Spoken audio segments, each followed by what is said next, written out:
The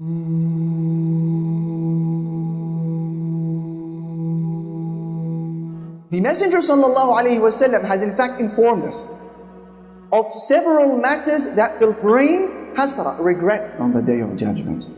And we will mention just 6 of those today so that we know the roadmap, we know exactly how to prepare and to spare ourselves and our families from the regret of the Day of Regret.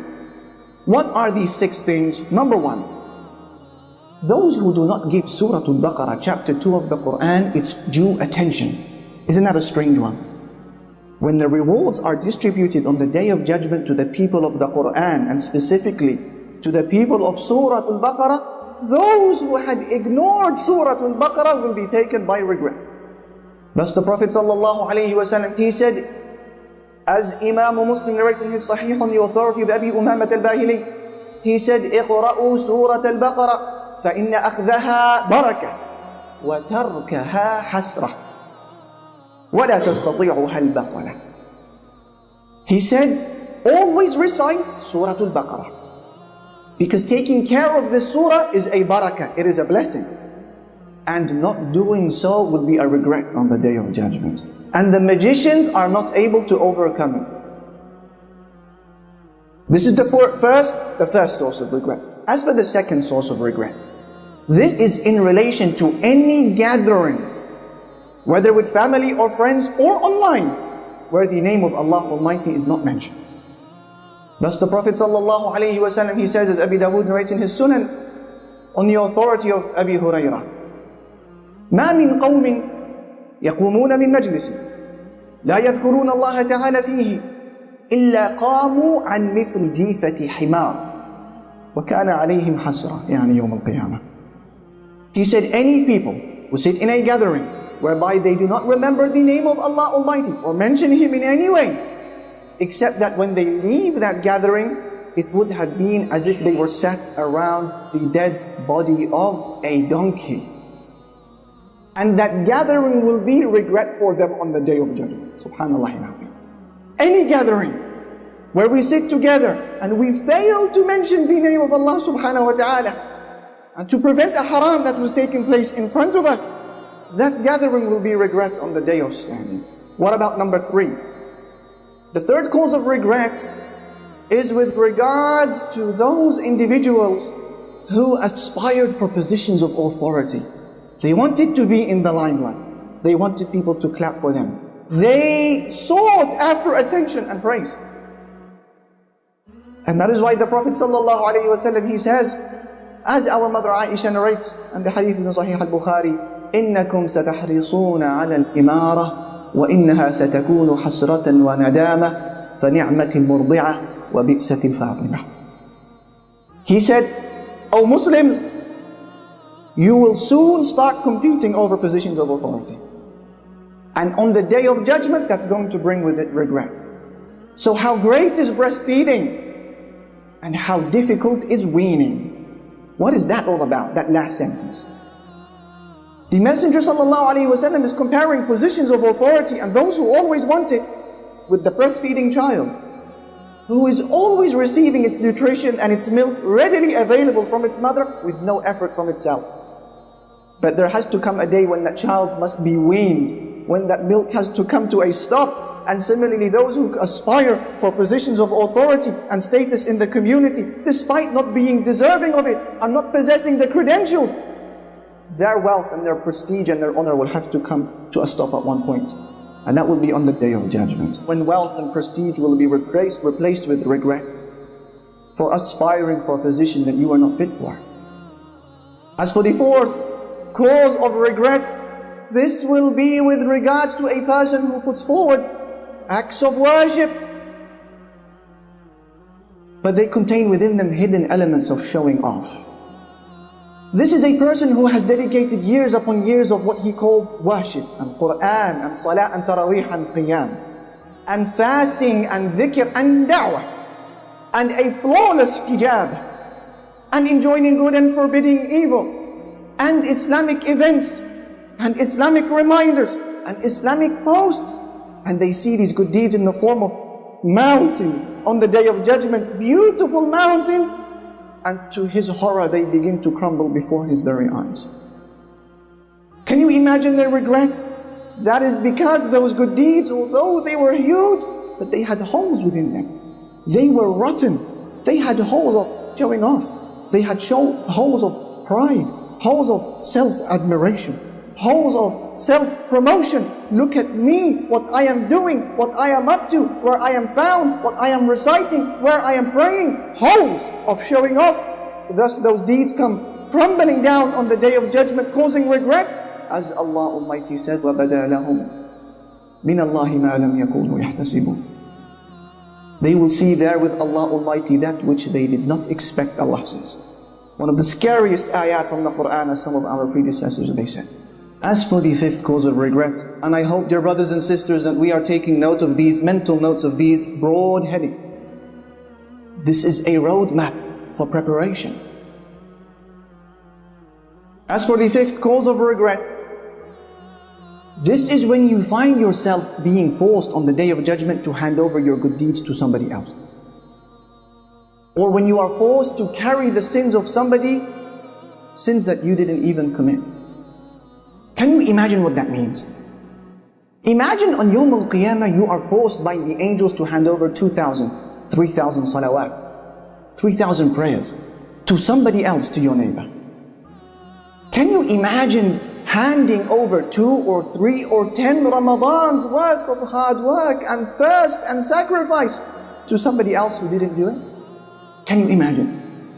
Worse still, can you imagine carrying the sins of people, sins that you didn't commit?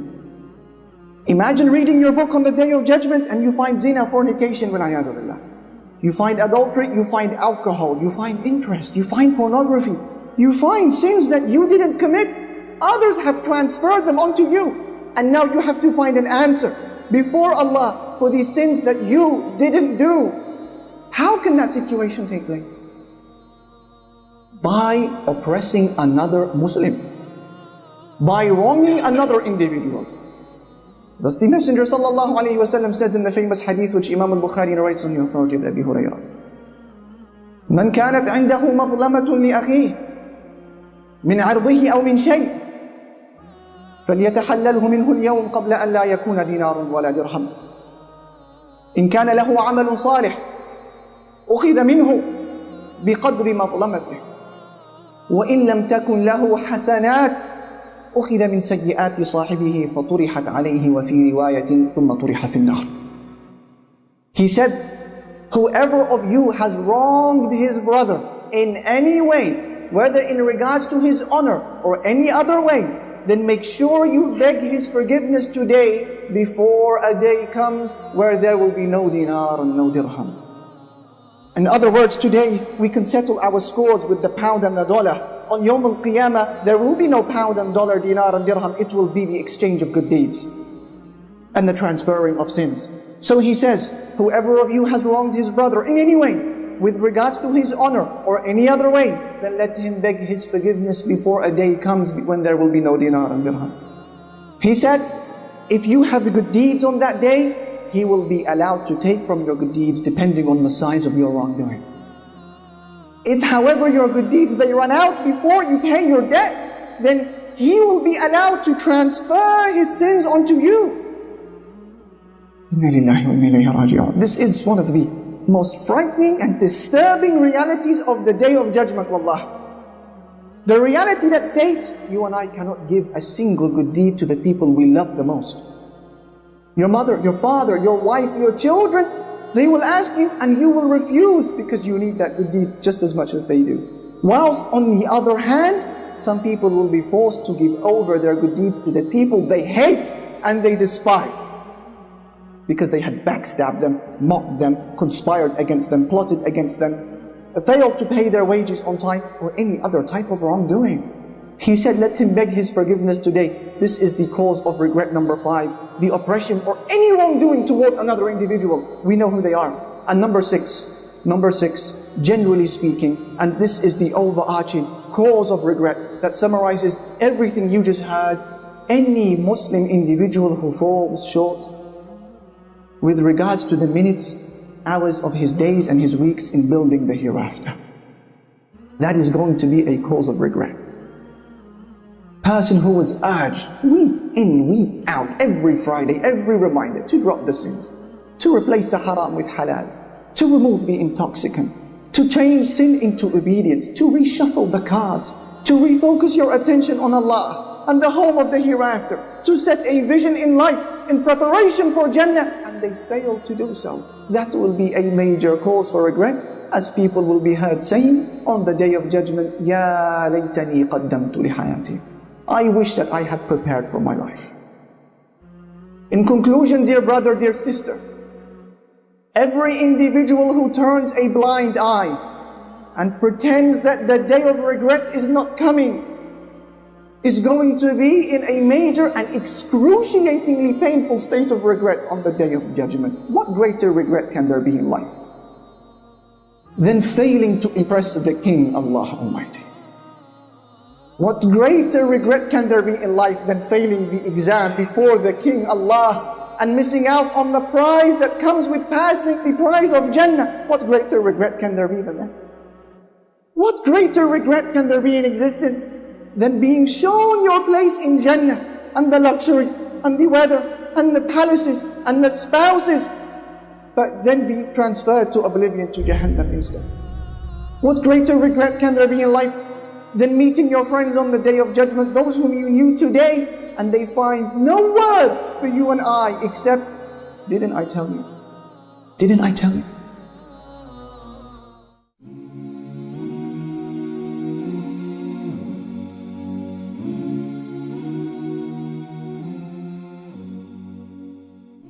Are you tired of all these annoying ads on YouTube? Are you worried that a haram video might pop up? Well, the One Islam TV app is here to solve these problems, inshallah. The One Islam TV app is 100% free of any ads and is safe to browse for your peace of mind. Watch or listen to lectures and lessons while you work, rest, or drive with your device switched off. Watch videos on demand or download videos and watch offline. Watch hundreds of high-quality produced Islamic reminders, Quran learning videos, stories of the prophets, and so much more. 2 to 4 new videos uploaded daily, inshallah. One Islam TV is 100% run and owned by Muslims, which means a small amount you pay for your subscription is a SADAQAH JARIYAH, continuous charity for you, as we use the funds raised to continue producing more beneficial videos and reminders, inshallah. The One Islam TV app is now available on Apple devices, Apple TV, Android devices, Android TV, Amazon Fire TV, and Roku, so you can watch on most devices and smart TVs. Download now for a free 7-day trial. May Allah reward you for supporting our work.